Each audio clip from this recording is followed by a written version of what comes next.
Florida has always been known for their crazy headlines, from bear sightings in backyards to gnawing off a homeless man's face while high. However, not everything is in black and white. Here are Florida's top 3 mysteries.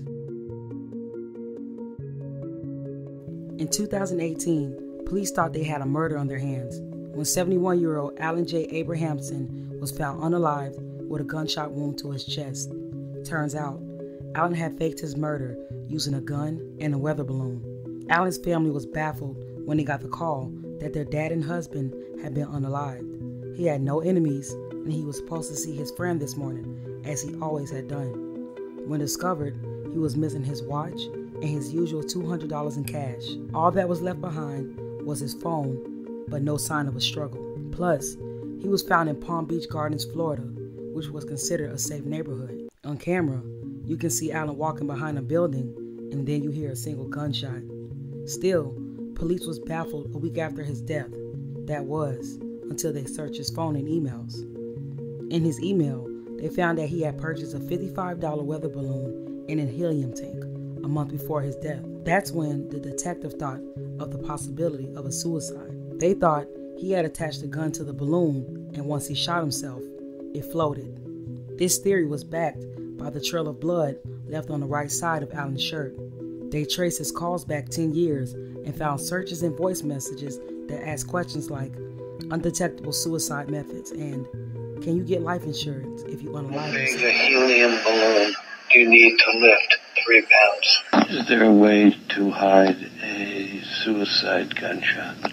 Do life insurance policies pay for suicide? Police also stumble upon a 2003 CSI Las Vegas episode where the character tied a gun to a helium tank to stage a homicide. Police had figured it out. Alan was never unalived. He had, in fact, staged his own murder.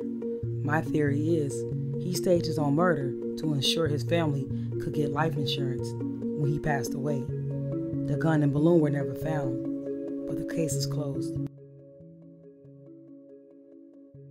Tammy Lynn Lieber had competed in more than 300 pageants and won 280 times by the time she was 16. Due to her beauty, she was booked and busy for different modeling gigs and other events.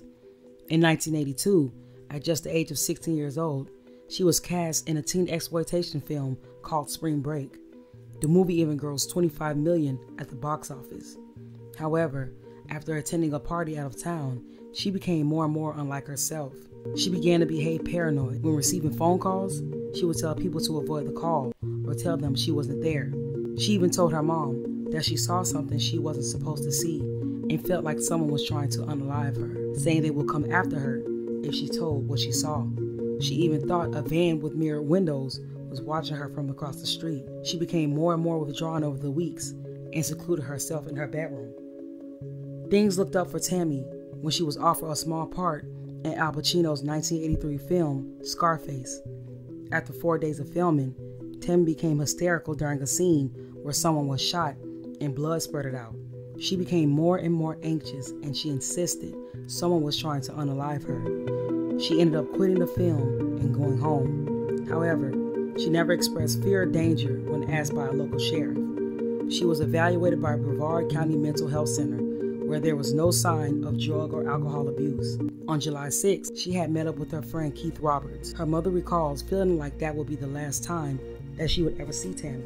According to Keith, he picked her up to go to Cocoa Beach, where the two got into a verbal altercation. Tammy demanded to be let out and went to the Glass Bank building at Cocoa Walk Beach. She later made 3 urgent calls to her aunt, but her aunt never answered.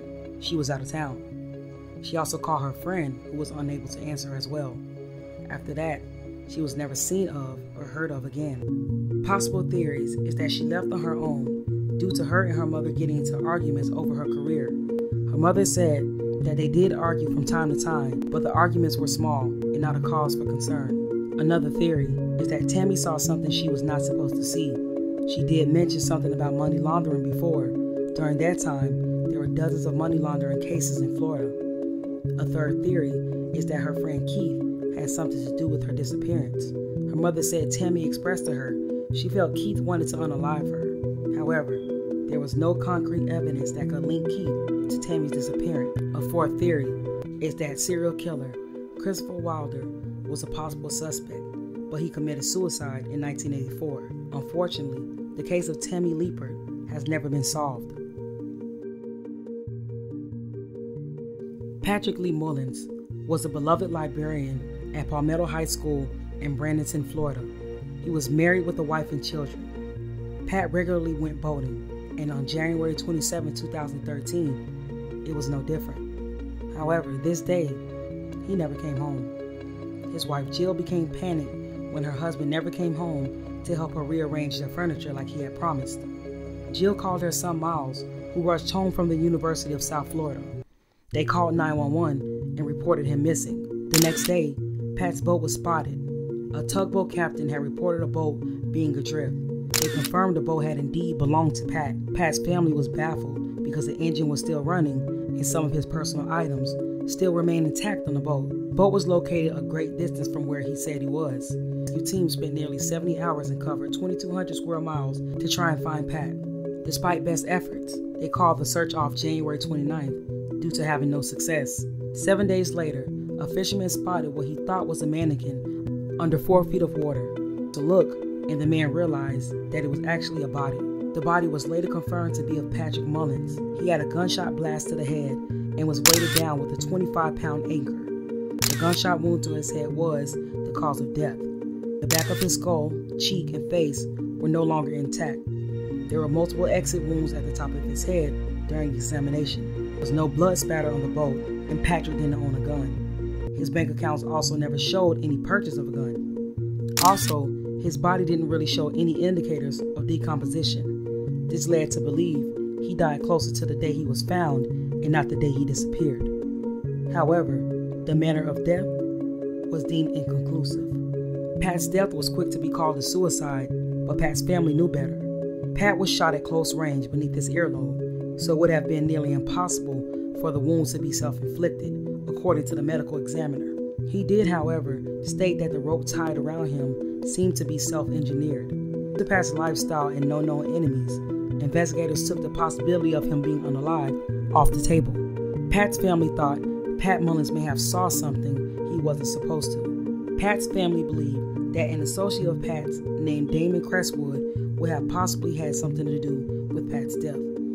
Jill stated Damon wasn't close to Pat, so his inconsolable reaction to Pat's death was strange to her. A family friend stated that after Pat's death, Damon began to behave strangely. He went from being likable and dependable to depressed and constantly broke down in tears. Damon told Pat's wife he would go out and look along the Manatee River and cry and sob for hours. According to Damon's friend, Stephen Convey, she said he asked her, "If something were to happen, would you still be my friend? Could I count on you to be there?" She, however, did not know what he meant by this. His friend also noted that the same way Pat was found tied up was the same manner that Damon tied the rope around his waist. Damon began to abuse drugs heavily after Pat's passing. In 2017, Damon passed away from a drug overdose. Today, Patrick's wife Jill hired an attorney to challenge the findings of the medical examiner.